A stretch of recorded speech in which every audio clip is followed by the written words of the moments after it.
بسم الله. الحمد لله. الصلاة والسلام على رسول الله. اللهم وفقنا لما تحبه وترضاه. وبعد، فالسلام الله عليكم ورحمته وبركاته. إن شاء الله تعالى waxaynu ka warrami doonaa maqaasid alcibaadaat addunyawiyya ama danta laga leeyahay cibaadaadka adduunyo ama fawaa'ida dunawiga ay leedahay. waxaynu naqanaa arkaanu islaamku ama cibaadaadku waa aslan macnahooda koowaada loogu talagalay inuu yahay atacabud, in ilaahay loogu dhowaado subxaanahu wa tacaala, ilaahay loogu mahad celiyo, dembi dhaafna lagaga dalbado. kaasi waa asalka cibaado kasta uu qofka muslimkii sameeyo. oo ilaahay subxaanahu wa tacaala qur-aanka wuxuu inoogu tilmaamayaa cibaadaadkaba waxyaabaha laynoo saaray inay ka mid tahay inaynu ilaahay xusno una weynayno. aqim الصلاة lidikri walitukabiru allaha calى ma hadaakum walacalakum tashkuruun ya ayuha aladiina aamanuu ida laqiitum ilaahay subxaanahu wa tacaala wuxuu tilmaamayaa salaad hadday tahay waxaa laydin salaada u oogabaaba la yidhi ilaahay xuskii daraaddeed. ramadaantii markii laga hadlay ilahay wuxuu yihi walitukabiru allaha calaa maa hadaakum. jihaadka marka laga warramayo waxaa la yidhi wadkuru llaha kaiira lacalakum tuflixuun. idan aslu lcibaadaat waa in ilaahay loogu mahadnaqo. uu nabigu calayhi salaatu wassalaam markii dembigiisa la dhaafay adduunya aakhiraba cibaado badan buu haddana sii samaynayey ilaa yaacaguhu ay ka barareen oo ay caaisha ku tidhi ilaahay rasuulkiisii oo adiga dembigaagii hore iyo kii dambaba waa la dhaafay maad iska nasatid. wuxuu ugu jawaabay afalaa akunu cabdan shakuura, haddii ilaahay aniga dembigayga dhaafay miyaanan noqonaynin addoon mahadnaqa. marka waa inaynu ilaahay ku nidhaahno waad mahadsantay. waa marka koowaad cibaadaadku. waa marka labaadee waa طalab ilmakfira, waa inagoo dalbanayna in ilaahay subxaanahu wa tacaala dembigeenna ku dhaafo oo aynu janno iyo nicmo ku helno, naarna kaga badbaadno. laakiin su-aasha aan rabo markaa inaynu isweydiina waxa weeyaan, cibaadadu markaa ma aakhirunba waxaanaad u tukanayso ee zako u bixinayso ee u soomayso ee u xajaysa ma faa'iide aakhiro la sugayuunba, mise adduunkan aynu ku dul nool lahay ayay waxtar ku yihiin? waxay leeyahay cibaadaadku raad buu dunida tan ku leeyahy, waxtar bay ku yihiin adduunkan aynu ku dul noollay. haddii aynu weyno waxtarkaasi oo ay ka muuqan weydo, macnaheedu waxa weeyaan cibaadaadkeennaa khalal ku jira. cibaadaadkeenna ayaa maxay godoloolo leh. sidaa awgeed haddaynu waxoogaa qur-aanka dib ugu noqonno, wax badan baa ilaahay subxaanahu wa tacaala kaga hadlayaa cibaadaadka iyo fawaa'idda dunawiga ay leeyihin. waxaan isku dayayaa kelimatu tawxiid inaan iyada ka tago mar gaara ka warramo, laakiin bal afarta kale inaan waxoogaa isdul taago. kow, haddaynu salaad soo qaadanno, ilaahay qur-aanka wuxuu inoogu tilmaamayaa ina asalaata tanhaa can alfaxshaa'i waalmunkar waladikru llahi akbar. ilaahay wuxuu inoo tilmaamayaa salaadu inay qofka ka reebto alfaxshaa waalmunkar, xumaha oo dhan, kiisa foosha xun leh iyo kiisa kaleba ee diinta iyo sharciguba dafireen ama diideen, inay salaadu reebto. taasi macnaheedu waxa weeyaan salaaddu waxay wax ka beddeshaa qofka suluugiisa, dhaqankiisa. qofka muslimka ah hadduu salaaddu salaad saxa oo tii la faray ay tahay, natiijada ka dhalata waxaa ka mid ah dhaqankiisa in wax iska beddelaan. walidaalika ba qur-aanku wuxuu tilmaamayaa maalan, ilaahay subxaanahu wa tacaala wuxuu ka warramayaa ina alinsaana khuliqa haluuca idaa masahu sharu jazuuca waidaa masahu alkhayru manuuca ila almusaliin baa ilahay yidhi. ilahay wuxuu ka warramay bini aadamka siduu u abuuray. bini aadamka waxaa ka mid ah khuliqa haluuca baa la yidhi waxa la abuuray isagoo mid haluuca ah haluuca waxaa la yidhaahdaa culammadu labadan aayadooda dambe fasiraya bay yidhaahdeen ina alinsana khuliqa haluuca idaa masahu sharu jazuuc waxay culammadu yidhahdaan waxa weeyaan waa midka markay dhibtu qabsato argagaxa markaa dhibaata ku dhacdo wuu dawakhaa wuu argagaxaa wuu wareeraa waayo adduunka hadduu qofku u qaato inay adduunku wixii oo dhan uu isagu yahay la'aantiisa ama dhibtiisa ama mushkiladiisa uu dawakhaa waidaa masahu alkhayru manuuca baa la yidhaha cagsiga haddii ay nicma haleeshana waa bakhiil gacan adag oo ku dheggan waayo qofku haddaanu aakhiro rumaysnayn haddaanu meel dambe uu rajo ka qaba aanay jirin sidaa tan baa ku dhacaysaa dabeetana ilaahay wuxuu ku tilmaamay sifadaa xun ee ah waa selfishnimo waa qof adduunka hadday mashaakil soo gaadhana naftiisu la weynto u warwarsan hadduu wax helana isagu isku koobayo aan gacantiisa furayn hadduu wax helana isagaa isku koobaya hadday dhibi haysatana wuu dawakhayaa baa ilaahay ku tilmaamaya dabeetana markii insaanka sifadaa lagu sheegay inuu leeyahay ayaa ilaahay wuxuu ku sifeeyey qaar iyagu sifadaa aan lahayn yacni qaar dhaqankoodu kaa ka gedisan yahi yaa u horeeya ila almusalliin baa ilaahay yidhi kuwa tukada markaasaa xagga dambena lagu tilmaamay kuwa salaadooda daa'imaynayeen sifaad doora inta lasoo sheegay taa macnaheedu waxa weeyaan qofka mu'minka ah ee dhabta ah ee salaaddiisu salaaddii saxda ahayd ay tahay ee sidii rabbi uu tilmaamay rumaysan ee wuxuu ku hadlaya garanaya ee suu tukanaya garanaya dhaqankiisa waxaa iska beddelaa arrimaha kan inaanu mashaakilku warwargelinin nicmaduna kibir gelinin ama keligii inuu noolaado inaanu u fakarin sidaa ogeed baa nebiga calayhi salaatu wasalaam baa agtiisa waxaa lagu tilmaamay niman saxaabahabaa waxay ka warrameen waxay dhaheen ninkaa hebele habeenkiina wuu tukadaa maalintiina waxbuu yaro qaadqaadaa bay leeyihin tuganimaa la sheegayaa habeenkiina waa tukadaa maalintiina gacantiisu ma dhowrsanaa dabeetana nebigu wuxuu ku yidhi calayhi salaatu wasalaam sidaa aad sheegaysaan hadday jirto ninkan nin salaatuleyl u kacayo habeen tukanaya hadduu yahay salaatuhu satanhaaha buu nebigu ku yidhi salaadiisaa ka reebi doonta yacni tanun ha la hubiyo inuu yahay nin habeenkii intuu soo toosto salaad tukanaya hadduu yahay waxau nebigu tilmaamayaa dhaqankaas iyo waxaanay sheegaysaan isma qabatee salaadiisa ayaa ka reebi doonta markaad qur-aanka dib ugu noqoto waxaa ilaahay qur-aanka inoogu tilmaamaya salaadu inay tahay waxyaabaha ugu waaweyn ee nolosha mashaakilkeeda loo adeegsada in lagaga hortago مثلا نبي الله محمد عليه الصلاة والسلام إلهي الرسالة صار رسالة الله صادري وحي الله شاقي وحي قا وحا الله فري دوني دون إنو واجهو كهرتغو وحا الله فري إنو دوني دا محي إنو كهرتغو بدلو أديك هدي لو هذا الدوني دا بدل محاد سمعين لهي هذا الكون كله بشر كدول صارنا هذا لقى ربا إنا تبدشو waxaad odhan lahayd project plan baan u baahanayaa dhaqaale intaa leeg dad intaa leeg aqoon-yahano intaa leeg ciidamo intaa leeg waxaa intaa leeg marka waxaa isla helo ayaan maxay ayaan projectkaa fulin karaa inaan dunida wax ka bedelo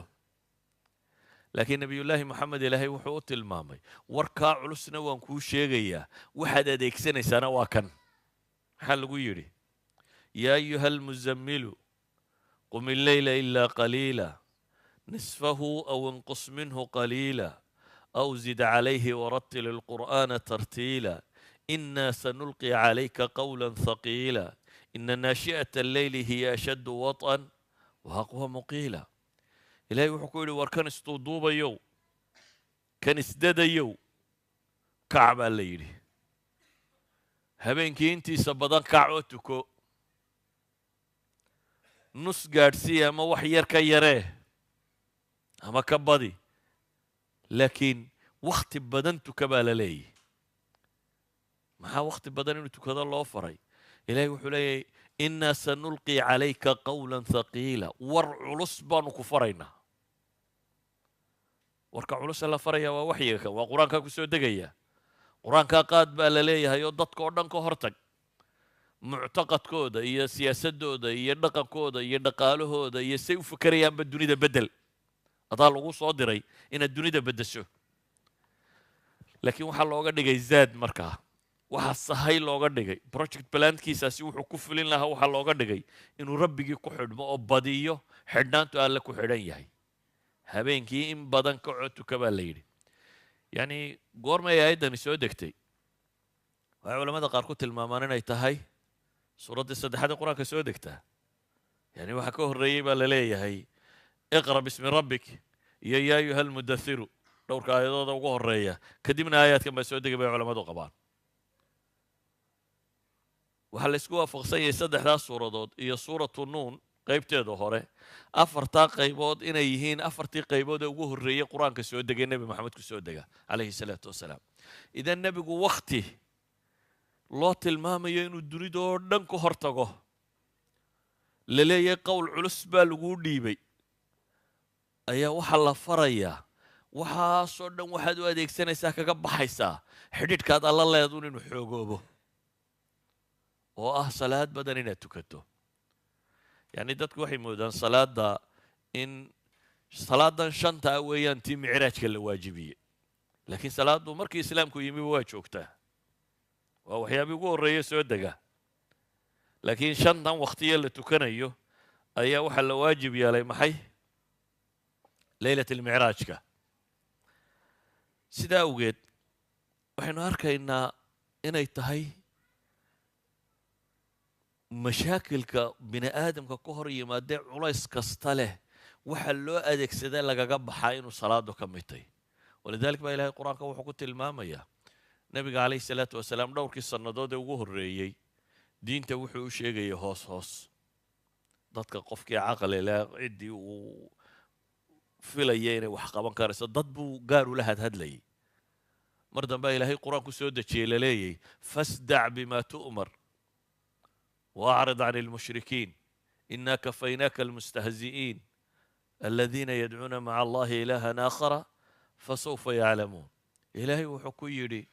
فاصدع بما تؤمر واعرض عن المشركين كر ودواق وحانو كفريبا إلهي فري نبي عليه الصلاة والسلام هوستن يوركن ددك غارك الله هدل سكبح إعلان موج شيغو وحانو كوسو ديبني ددك ودن خلقي ودن كهورتك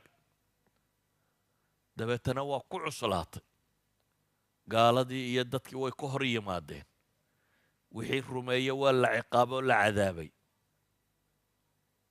ilaa xad maalan siiradu waxay sheegaysaa nebigu calayhi salaatu wasalaam carabtii hore suuqyaa jiray ay xajka iyo isugu iman jireen markay isugu yimaadaan buu nebigu calayhi salaatu wasalaam u tegi jiray isagoo raba inuu diinta u sheego adeerkii baa daba socda adeerkii ruma ayaa daba socda oo leh kan yari waa inankayagii waa been wuxuu sheegaya waxba kama jiraan iskaga taga ka warran haddii adeerkaa lagu daba dhigo meeshaas taagtaba adeerkaa intuu iskaa daba taaga u yidhaahdo waxba kama jiraan waxaan uu sheegayo waa nabi maxamed adeerkii ruma kan daba socda abulahab ayaa daba taagan oo leh waxba kama jiraan waxaan uu sheegayo waxaasoo culaysaa haysta saxaabadiisii waa la ciqaabayaa isagii waa laga hor yimi dunidana ilaahay beddel buu ku yidhi dabeetana ilaahay wuxuu ku yidhi waa la caayaya waxbaa laga sheegaya ilahay wuxuu leeyay walaqad naclamu annaka yadiiqu sadruka bima yaquuluun waa ognahay baa ilaahay yidhi subxaana wa tacaala inay laabtaadu cidhiidhiyoomayso waxay kugula hadlayaan ama ilaahay waxay ka sheegayaan ilaahay waxay ka sheegayaan iyo rasuulka waxay ka sheegayaan iyo diinta waxay ka sheegayaan yacni iclaamku saasuu u badnaa mar kastaba bini aadamku waa bini aadamkanuun wasaaishan la adeegsadunbaa horu martee bini aadamku waa sidiisii sidaa maanta laysu dacaayadaynayo laysu maagayo maxaad u malaynaysaa dacaayaddii nebi maxamed lagu hayay inay dadka badh laga dhaadhiciyay inuu waalan yahayba saxaabi baa nebiga u yimi oo ku yidhi isagoo aan islaamin dadkan dadka wax ku akhriyaan oo waxbaan tufaa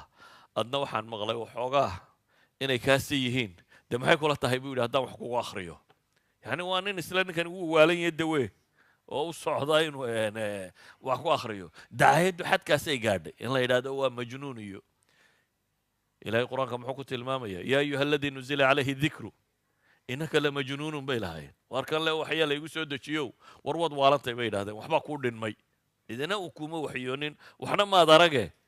buufis baad qabtaa wasla hadashay uun, waxbaad ismoodsiisay. nabiga calayhi salaatu wasalaam saasaa loo caayayey, loo maagayey, looga hor yimi. ilaahay markaa wuxuu ku yidhi walaqad naclamu annaka yadiiqu sadruka bima yaquuluun fasabbix bixamdi rabbika wakun min asaajidiin. ilaahay wuxuu ku yidhi waa ognay in laabtaadu cidhiidhiyoomayso waxa lagaa sheegaye maxay samee, maxaa dawa ah, muxuu cidhiidhigan naftu haysata kaga baxaya? tasbiixse baa la yidhi adigoo ilaahay mahadnaqiisa ku dheehaya, subxaana allahi wabixamdi adigoo leh, oo wakun min asaajidiin baa ilaahay yidhi kuwa sujuudayana ka mid noqo, kuwa sujuudaya ka mid noqo, wacbud rabbaka xataa yaatiika kal yaqiin. ilaahay wuxuu u tilmaamaya markaasi waxaa problem kaa hor yimaadoo dhan waxaad u adeegsataa salaada u adeegso. sidaa ogeed baa nebigu calayhi salaatu wasalaam xadiidka ka sugan waxa uu tilmaamayaa idaa xasabahu amrun fazaca ila asalaa. hadday wax nebiga warwargeliyaan, hadday murugo geliyaan, hadduu dhib la kulmo salaada dhankeedu u carari jiray. yani hadday mashaakil qabsado fazaca ila asalaa. saasi daraaddeed buu bilaal tilmaamaya inuu nebigu odhan jiray arixnaa biha ya bilaal, xadiidkii abi daawuud isna saxiixa. arixnaa biha ya bilaal, war bilaalow inoogu raaxee. idan salaadu waa cibaado ajar lagu raadinayo, janno iyo aakhiro lagu raadinayo. yes kaawayt waxay kaloo tahay waa cibaado la raba adduunka iyo problemkiisa in loo adeegsado, adduunka iyo qofka mashaakilka haysta inuu u adeegsado. walidalik baa ilahay qur-aanka wuxuu inagu leeyahy yaa ayuha aladiina aamanuu istaciinuu biالصabri wالsalaa waاstaciinuu biالصabri wالsalaa wainaha lakabiiraة ila cala alkhaashiciin. labada aayadood ee suurat lbaqara ku jira ilahay wuxuu leey war kuwa iimaanka laga helayo istaciinuu biالصabri wالsalaa, arrimihiina waxa u kaalmaysataan sabir iyo salaad baa ilaahay leeyahy. mashaakilaadkiina adduunyo iyo waxa mashaakil idinka hor yimaadoo dhan war waxa u kaalmaysataan baa ilaahay leeyahy bisabri wasalaa. laynama fareen oo laynama yidhaahdeen u kaalmaysta haddaanay wax ka taraynin. waxay leenahay marka salaadu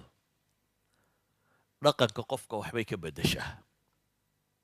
dhaqanka qofka waxbay ka beddeshaa, akhlaaqiyaadkiisay beddelaysaa, waxay xoojinaysaa xidhiidhku ilaahay la leeyahay, waxaa fududaanaya mashaakilka kaa hor yimaadoo dhan. qofka bini aadamkaahi asliyan hadduu rumaysan yahay sanad xooggan inuu ku tiirsan yahay wuxuu u haystaa wax walba inuu qaban karo. haddaad rumaysantahay cid kaa dambayso oo xooggani inay jirto, qofka rumaysan inuu rabu samaawaati walardi ku xidhan yahay oo ishortaagayo oo maalin kasta wax weydiisanayo la hadlaya. idan waxaynu leenahay cibaadatu salaa waa inay dhaqankeenna iyo suluugeenna iyo behaviorkeenna saynu u dhaqmayno iyo saynu wax u qabanayno iyo saynu wax u arkayno ee nolosha adduunyaa waa inay wax ka beddeshaa. innagana waxaaba laga yaabaa inay iyaduba culays baynugu tahy. salaadda inaga saar iyo salaadda inaga rid iyo salaadda inaga reeb midhan, yani kaanama mashaakil iyo culaysku saaran uu yahay oo aad dhan isaga dhigayso. ilaahayna wuxuu ina leeyay war adeegsada iyada kaalmaysta. maalan zakaa layna faray, nacam aakhiro iyo janno iyo gufraan dunuub iyo ajaro waaweyne waa ku soo arooreen. laakiin ilahay wuxuu leeyahy khud min amwaalihim sadaqatan tutahiruhum watuzakiihim baa la yidhi. waxaad ka qaadaa sadaqo, zakawaad ka qaad. maxaa looga qaadayaa? litathiiri nufuusi wa taskiyatiha, in nafta lagu daahir yeelo o lagu nadiifiyo ayaa looga qaadaya. nafta in lagu daahir yeelo, kow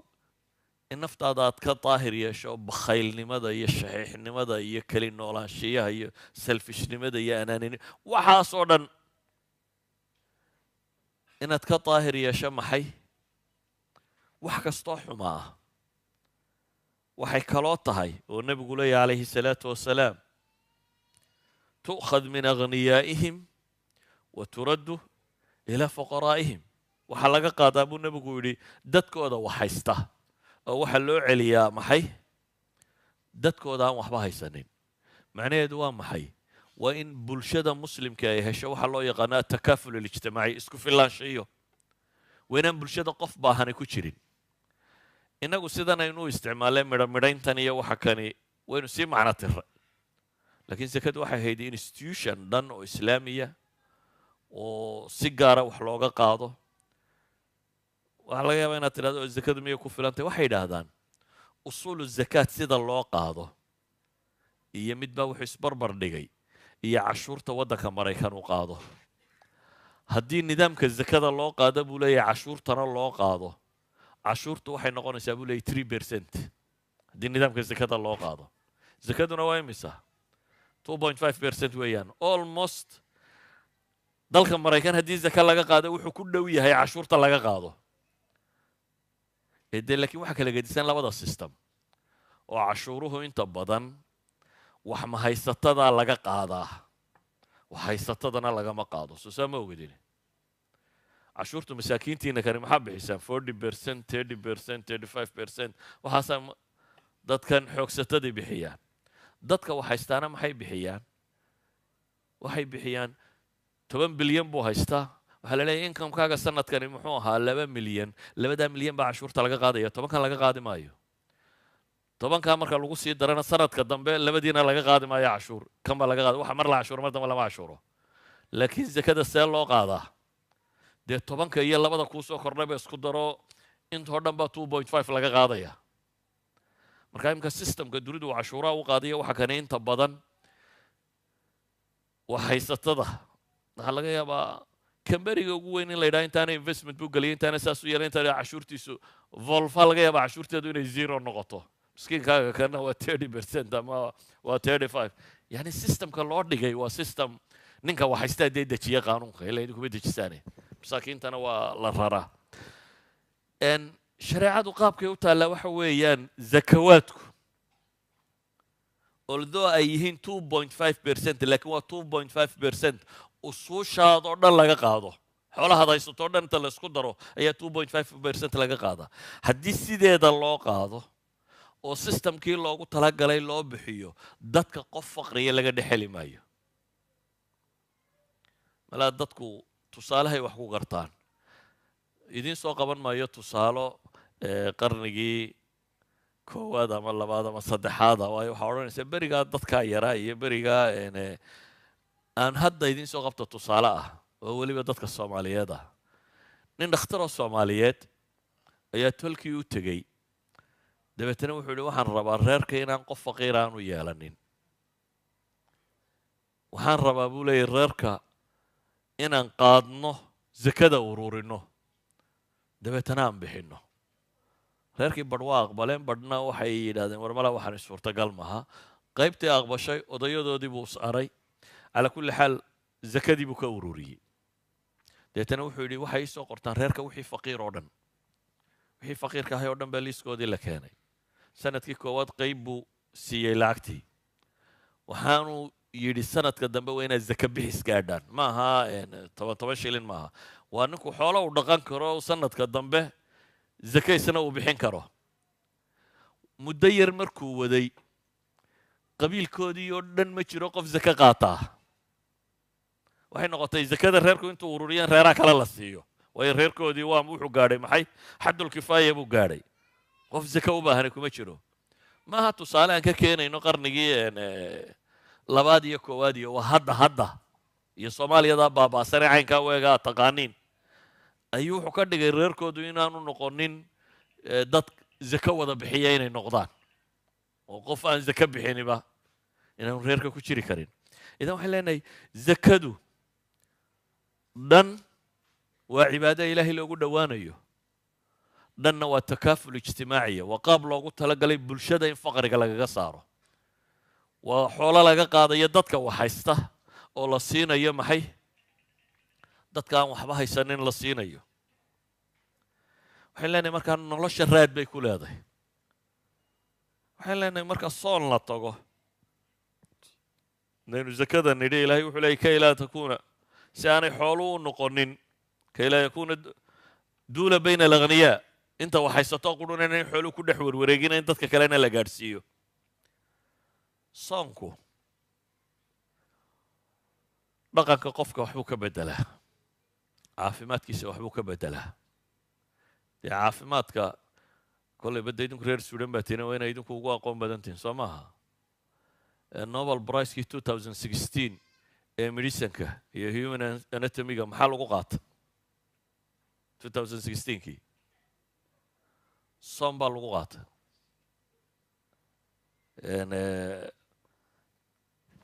nin u dhashay waddanka jaban yoshinori osumo la yidhaahdo professorkaasi baa qaatay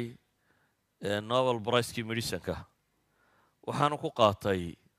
soonka wuxuu ku qaatay waxay qolada biologigu u yaqaaniin autophagy waa system jidhkeennu repairing buu sameeyaa jidhkeennu isagaa dib isu kabo isu repair gareeya marka laba system baa jiro oo unugu sameeyo oo qaabku dib isugu sameeyaa haddaynu aragti guud ka bixinno waxay tahay maalan haddaynu gaadhi ka soo qaadno gaadhigu hadduu kharaabo maxaa la sameeyaa haddii uu kolba aad samayso oo cilladoobo marka dambe waxaad tidhahdaa warkan dhaqaalaha gelaya waxa ayaa ka badanba samayntiise tuuro mid cusub iibso socanka maaha system jidhku wuxuu leeyahay system odhanaya unuga marka inputkiisu ay ka badato outputkiisa energyga iyo wuxuu isticmaalaya marka uu ka bato shaqada uu qabanayo waxaa la yidhahaa unugan ha laga takhalluso waa la dilaa dabeetana markuu unugaas gaboobay ama tamar darreeyey ama cayn ka noqday la dilo inta la furfuraabaa sbeer baadh laga dhigaa jidhka haddana dib uu isticmaala qayb labaad baa jirta oo ah haddii unuga wax ka midi cilladoobaan maalan gaadhigii aad wadatay baaterigaa fadhiistay maxaad samaysaa ma gaadhigaad tuurtaa mise waxaad tijaabisaa inaad baateriga ka tuurto oo baateri kala geliso autophagy systemku wuxuu sameeyaa unugu marka qaybay cilladowdo qaybta cilladowday buu ka tuuraa dabeetana waa loo repair gareeyaa qaybtii la tuurayna dib baa loo burburiyaa dabeetana waxaa laga dhigaa wuxuu isticmaali karo jidhku idan waxay leeyihiin systemkaasi inuu si xooggan u shaqeeyo waxyaabaha kiciya ee dib u soo qaada waxaa ka mida bay leeyihin soonka haddaad soonto bay leeyihin systemkan shaqadiisaa fiicnaanaysa dadminis waxay leeyihin haddaad rabto inaad dhallinyaro noqoto soonka badso haddaad rabto bay leeyihin inaad hore u gaboobin soonka badso haddii jidhku ku yaro duuduubmo bay leeyihin aad rabto inuu kuu kala baxo waxba tajmiilka ha tegina soonka badsay leeyihin yani kullu dalik waxay leeyihin waxaa tari kara soonka waa soon sideeya markaa awal waxay odhan jireen cunada iska daayo liin macaanta cab waxaan iska daayo biyaha cab waxaan iska daayo wuxuu leeyahay professorkaasi waxa ugu fiican 16 saacadoodna inaad soomanaato 8na wax cuntid 16 saacadood ee aad soontay sida rasmiga aad u soontay bay leeyihin unugyada liita way dhimanayaan unugyada awalba tamarta daraa shaqada way ka baxayaan kuwa systemkanna waa la kicinaya waxyaabaha kiciya gaajada ka mida bay leeyihin systemkanna waa la kicinaya systemkaasi markaa wuxuu samaynayaa inuu wixii unugyada liita ama repairka u baahan labada shaqaba inuu qabto taasi waxay keensanaysaa bay leeyihin haddaad caafimaad rabto soonka badso weliba ra'yigiisu wuxuu yahay waxa fiican bay leeyihin toddobaadkii inaad 2 maalmood soonto shareecadu maxay qabtaa toddobaadkii maxaa laynagu yidhi waxaa idiin sunno ah inaad soontaan maxay isniin iyo khamiis gaalka jabaniiskii wuxuu leeyahy waxaa fiican toddobaad kasta inaad 2 maalmood sidaasi yeesho waxay leeyihin haddii kale inaad bil isku bixiso bay leeyihin ciddaan labadan soomaynina maxay soontaa bil bay soontaa idan waxay leeyihin soonku kow iminka waxay qabaan soonku inuu yahay waxyaabaha ugu waaweyn ee caafimaadka laga qaado waxyaabaha ugu waaweyn ee qofka caafimaadka qaba caafimaadka u kordhiya dad badanoo xanuunsanayana xanuunada ay kaga takhallusi karaan ilaa xad ay hadda tijaabooyin wadaan ah haddii soonka loo badiyo dadka kasar ku dhaca ama waxaana ku dhacaan ma ka bogsan karaan aaraadaasa hadda taalloo la wadaa nin caalima muslima wuxuu qoray kitaab la yidhaha mucjisatu siyaam dabeetana waxaan sidhi buu yidhi war kitaabkii dib u cusboonaysii bal hadda buxuusta soo baxday eeg 3 sano gudahood buu leeyahy 900 oo research oo cusub oo jaamacaadka dunidu sameeyeen baan helay buu leeyahy oo ku saabsan soonka warramaya waxay leenahay markaa soonku caafimaad ku hagaajiyaa wuxuu kaloo hagaajiyaa dee dadka dhaqankooda oo dhan oo nabigu calayhi salaatu wasalaam wuxuu ina leeyahy man lam yadac qawla azuuri waalcamala bihi qofkaan iska daynin beenku hadalka iyo ku camalfolkiisa aan iska daynin ilaahay baahi uma qabo gaajadiisa buu nabigu tilmaamaya macnaheedu waa maxay soonku waa training la rabo inaad gasho oo intaad trainingkaa ku jirto in noloshaada wax iska bedelaan maxaa iska bedelaya مثلا nabigu wuxuu leeyahay haddii lagula dagaalamo waxaad tidhaahdaa maxay innii saa'im waxaa la rabaa 11 bilood oo kale sidaad u dhaqmi lahayd inaad trainingkan u gasho ninka askariga ah markaaynu rabno inaynu qof askari ka dhigno maxaa la sameeyaa ma la wacdiyaa mise waa la tababaraa haddaynu ka warran waxbaanu kuu sheegaynaa dagaaladu waa wax adag waa la haraadaa waa la gaajoodaa dagaal baad geli doontaa dee waa inaad markaad dagaal gasho nin raga noqotaa sidaa nin ragga ma ku noqonaya may kula tahay maya waxaa la gelayaa training dhab ah waxaa la geeyaa duruuf gaajo iyo haraad iyo buuro iyo waa la soo ciqaabaa si uu u barto adkaysiga ah hadhow markuu nolosha ka qayb gelayo ama dagaalka dhabta ah markuu galo inuu noqdo maxay qof adag ramadaanku iyo cibaadaadku noocan oo kale ay ka tirsan yihiin waa training qofka la siinayo oo sanadkii mar uu gelayo oo kadib la rabo 11 bilooda kale isagoo bartay dulqaadka isagoo bartay waxbixinta isagoo bartay cibaadada isagoo bartay isku xidhnaanta waa midnimada muslimiinta wax tilmaamaya caalamul islaami oo dhan ama dunidoo dhan waxa joogay muslimiin ay mar qudhana wada soomaan mar qudhana wada afuraan bil qudha soomaan bil qudha afuraan idan waa wax isku xidhaya dadka muslimiinta ah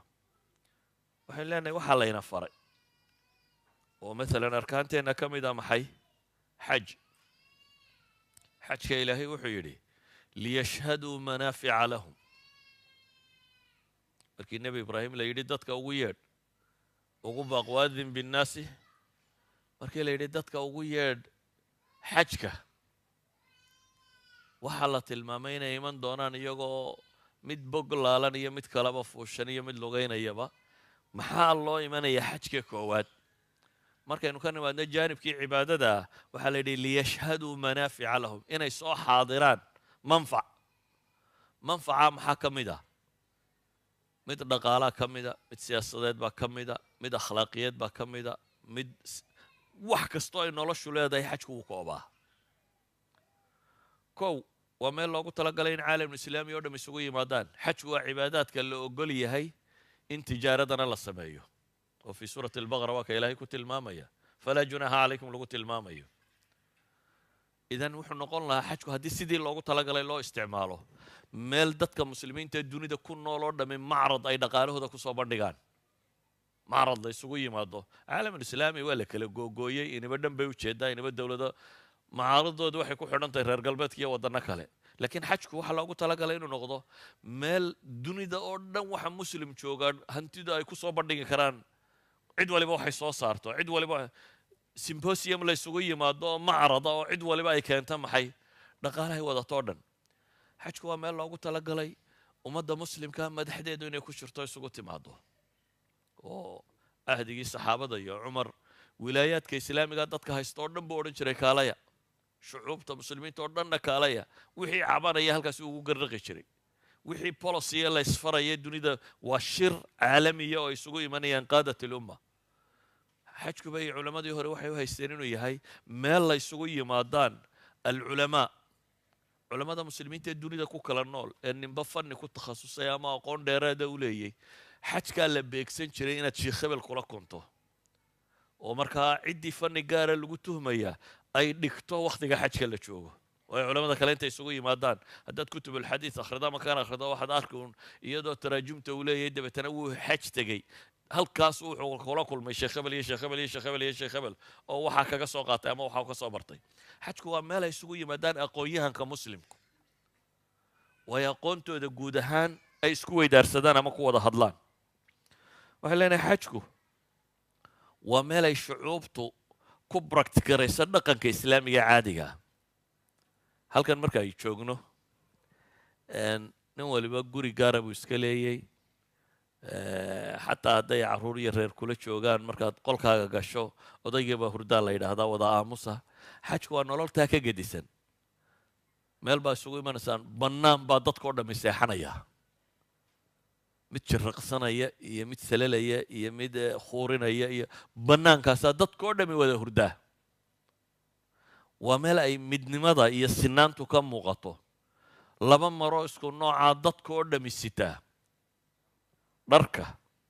waxyaabaha dunida loo qaato waxa ka mida bay idhaaheen shaarra inuu noqdo calaamad astaan dabaqo waliba dhar gaara bay xidhataa dabaqo waliba bini aadamka ka mid baa dhar gaara siyaasiyiintu dhar gaaray xidhaan culammadu dhar gaaray xidhaan askartu dhar gaaray xidhaan waxay yidhahdaan waa shaara waa astaan bay yidhahdaan waa kuwan qolada psychologigu yidhaahdaa dharka ma inagaa xidhanna mise isagaa ina xidhay yidhaahdaan tajriba Bristol University ay ku sameeyeen oo tajaaribta caanka ah arday jaamacadeed baa waxa la geeyey xabsi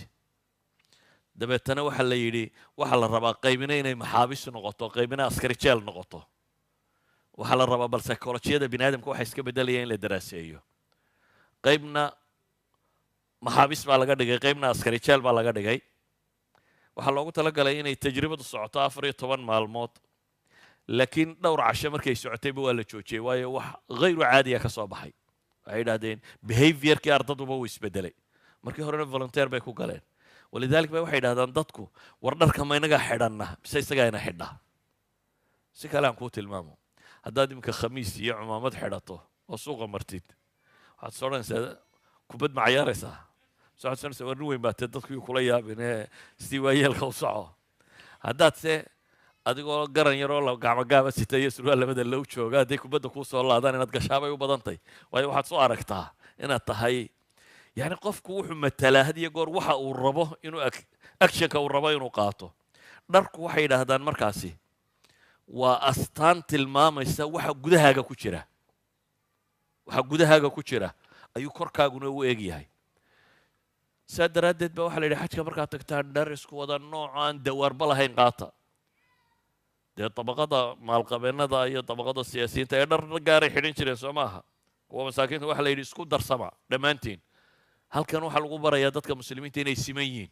inaan madax iyo culamo iyo mijo iyo masaakiin iyo mid wax haystaa midna jirin ee dadku inuu siman yahay laba go-oo cadcad qaata bannaan qura wada seexda bannaan qura istaagoo ilaahay ku wada barya everythingna waa kuyu adigu 5 milyan oo qof meel ay isugu timi qiyaas cunadu waa kuyu kaadidu xataa waa kuyu ilan dadku mar bay wada kacayaan mar bay salaada wada tukanayaan wax walba nolosha kuyu baa loo gelayaa waa training rasmi oo qofka la baraya maxay inuu qof muslima noqdo waa meesha lagu barto markaa iisaarka iyo iska horumarinta iyo naxariista iyo qofka jilicsan in la taageero iyo waxistarka iyo waxaa la rabaa akhlaaqiyaadka nadariga ah aynu islaamka marka hore laynoo sheegay waa dulqaadan waa caynkan ma dul qaadanaysaa ma ogashay adigoo kuyu maanta oo dhan ku soo jiray oday miskiin oo dhacdhacaya markuu yimaado inaad tidhaahdo gal dul qaadanaysaa ma iska horu marinaysaa waa meel loogu talagalay qofku inuu dhaqanka islaamiga ee dhabta ah si practicala uu tajribeeye uu u soo barto saa daraaddeed waa mudaahara caalamiya waa meel intay muslimku isugu yimaadaan identitygooda ay caddaystaan meel kastoo la istaago tawxiid baa ka dhawaaqaya labayk allahuma labayk لبيك لا شريك لك لبيك إن الحمد والنعمة لك والملك لا شريك لك وإسلوغان للربو دونيدا مسلم كوردن إني موشيان دونيدا كلا يوشيغان 5 مليون وقف انت ميل سوغي مادان إني إسلوغان قورا قاضيان wax qura wada qaadayaan wax qura ku heesayaan wax qura tilmaamayaan waa meel ugu muujiya midnimada ummadda islaamiga idan waxaynu tilmaamaynaa leenahay xajku waa meel waa siyaaxa haddaad tuuris rabto tuurisamka xagee la tagaa dadku مثلا يمكن واحد مغلسة مصر بان تقنا أهرامتي بان تقنا أهرامتي ما تقنا وحباله فراعنة ذا nimankii rabbaanu nahay lahaa meelahii ay dadka dhan ummaddan bay addoonsadeen oo ku tala galeen inay xabaasha lagu aasi doono madaxweynaha in la dhiso ahraamtan aad arkaysaa waa xabaalo waa xabaalihii loogu tala galay boqorradan iyo dadkan in lagu aaso marka intaad lacag ka bixiso ayaa waxaad tegaysaa maxay xabaashii fircoon ama waxa lagu odhanaya qalinkii shakespeare wax ku qori jiraad soo arkaysaa intaad london u dhooftaan oo museumka tagtaan baa lagu odhanayaa museumkan lacag baa lagu gelayaa maxaad arkaysaa qalinkii shakespeare ama kursigii shakespeare ama boqortooyadii victoria waxay ku fadhiisan jireen waxaasaad arkaysaa haddaba muslim baatee ma rabtaa inaad soo aragto awalu beyt dunida laga dul dhiso cibaado loo dhiso ina awala beytin wudica linnaasi laladii bibaka baa ilaahay leeyahy adduunkan aynu ku noolay gurigii koowaad ee loo dhiso cibaado ilaahay lagu caabudayo waa gurigaa ku yaal baa ilaahay leeyahy maka meeshan kacbada dadku dhagax madow bay moodaan maradan madowba saaran war waa qol meeshu waa qol yaroo dhisan qol caadiya xajarul aswadkuna meesha yare la dhudhunkanayuu koorahaasu ku jiraa laakiin waa qol caadiyo albaablahoo la furo oo la geli karo oo lagu tukan karo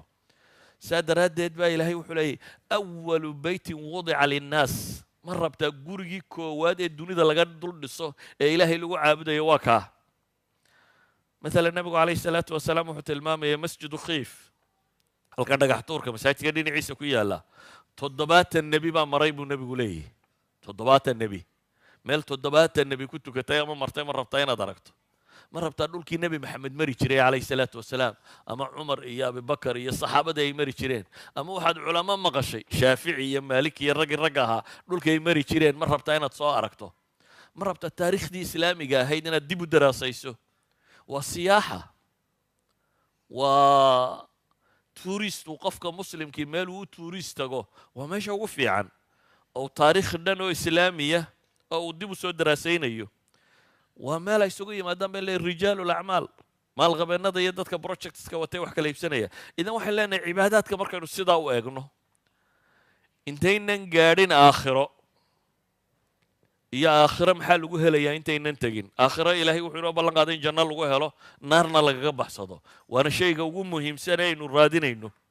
oo soonka aad caafimaadid maaha danta koowaad aynu ka leenahay danta koowaad aynu ka leenahay waxa weeyaan maxay aad ilaahay ku caabudid oo alle ugu dhowaatid waxaynu cibaadaadkan oo dhan u samaynaynaa inaynu ilaahay ku xusno inaynu ghaflada kaga baxno iyo takaafulka inaynu muujinno baahidaynu alla u qabno iyo saynu foqoro u nahay iyo ilaaha qaniga ee raxmaanka ee raxiimka inaynu barino kuwaasi waa aakhiro waxaynu ku doonaynay adduunkana waxaynu leenahay waa kow waa wax nafta bini aadamka lagu daahir yeelo oo akhlaaqiyaadka liito oo dhan cibaadaadku way kaa nadiifinayaan wax kasta oo akhlaaq oo wanaagsan oo sharcigu inu farayna waa trainingkii lagu qaadanayay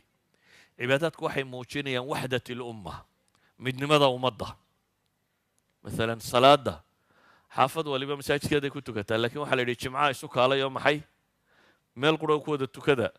وحلا يدي عيد كه مالو إن كودا ما يسوي ما دارو متقرأ كودة كذا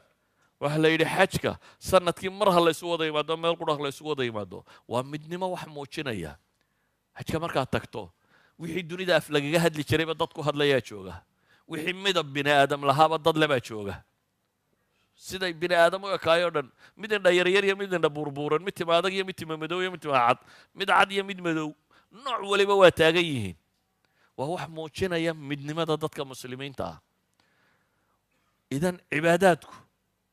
waa shicaar muujinaya matalan waxaa la yidhi salaada haddaad gurigaaga iskaga tukato iyo haddaad masaajidka ku tukato 27 ajar ama 25 ajar ay sidheeriyiin yacni 25 salaadood aad guriga ku tukatay waxa la ajara maxay midaad halka ku tukatay oo ma wax dheeraadaad akhridaad u malaynaysa waxaaba laga yaabaa taa guriga inaad qur-aan badan akhrido laakiin maxaad samaysay walaalkaayo muslimaad garabka ku qabata oo aad ilaahay u wada jeesateen isku xidhnaan baa muujiseen dhammaantiin ay ilaahay u wada baahantiin sababkeed waxaynu leenahay cibaadaadkan iyo soonkan iyo zakada tan takaafulka ijtimaaciga bulshadu inay isku wada socoto oo tacaawuna yeelato iyo xajkan acmaashoo dhan kulmiyey cibaadaadkeenna markaynu sidaa u eegno waxaynu leenahay waxa ay tilmaamayaan manaafic badan oo dunawiya inay leeyihiin laakiin waa marka loo qabto sidii loogu talagalay haddaynu aragno markaa manaaficdii iyo ka muuqan weyday cibaadadeenna macnaheedu waxa weeyaan khalal baa galay qaabka muslimku uu cibaadaysto tii la rabay waxbaa ka qaldan majoritigeennu sidii la rabay uma dhaqmin ama maynan si fiican u fahmin waayo salaadaadu hadday noqoto tamtama ma waxaad akhriyayso wuxuu yahay baanad garanaynin ma macquul baa inaad 50 sannadood tukato haddana intanaad ku tukanayso cala alaqal inaad macnaheeda garan weydaa raganima taasi 50 sannadood wax akhriyo weligaa ha fahmin say tahay nin 50 sannadood faataxa akhrinaya oo weligii garanin faataxay maxaa tahay waa 7 aayadood yani waxay ahayd waxaanaynu ilaahay kula hadlayna inaynu garanno macaaniday sheegaysa inaynu garanno ataxiyaadkana inaynu garanno subxaana allahi wa bixamdi waxay tahay inaynu garanno inaynu cibaadaadka dhadhansannaaba ahayd waxaad dhadhansan kartaa waxaad garanayso waxaanad garanaynin ma dhadhan waxaynu waxay iska noqdeen tamtama wax la qaybo uno sidaasaa loo sameeyaa ramadaanteenni saasaa loo sameeyaa xajkii saasaa loo sameeyaa laakiin macnihii ka dambeeyey maynan dhuuxin marka waxaynu u baahannahay cibaadaadkeennu inay noqdaan cibaadaadkii sharcigu uu jideeyey ee ilaahayna faray subxaanahu wa tacaala si ay u yeeshaan midhihii la rabay in laga goosto oo intaynan midhaha aakhiro gaadhin waa inaynu adduunka midhahan ku dhadhaminaa haddaad adduunka midhahan ku weydo shakay leedahay aakhirana in midha laga heli doono ilaahay fadligiisu waa badanyo odhan mayno la heli maayo laakiin waa astaanaan qurux badnayn waa inaynu hellaa midhihii adduunka marka waxaan uga dan leeyay darsigan oo dhammi wuxuu yahay war islaamnimadu iyo cibaadaadka ilaahayna faray ilaahay wuxuu leeyahy diintan waxaan u soo dejiyey limaslaxatikum idinka dantiin looma soo dejinin diinta in laynugu ciqaabo ramadaan baa ilaahay ka hadla markaasaa la leeyahy liyukhafifa cankum in laydiin fudaydiyo noloshaa la rabaa cibaadaadkani ilaahay wuxuu leeyahay waa system nolosha aan idinku fudaydinayo ilaahay haddaynu caabudno iyo haddaynan caabudin midna waxu kordhi maayaan cibaadadeenu waxba ilaahay tari mayso laakiin innagay manfac inoo leedahay manfac dunawiya iyo manfac aakhiraba si awgeed waxaan leeyahay cibaadadka waa inaynu u samaynaa si ay u muujiso oo dunida korkeeda aan ugu helno manaaficdii ilaahay iyo rasuulkiisu ay ku sheegeen aakhirana markaasaynu rajo weyn ku qabnaa inaynu ka heli doono manfaca lagu sheegay tawxiidkana isaga gaar baan uga warrami doonaa sala allahuma calaa muxamedin wacala alihi wasaxbihi wasalam walxamdu lilaahi rabbi alcaalamiin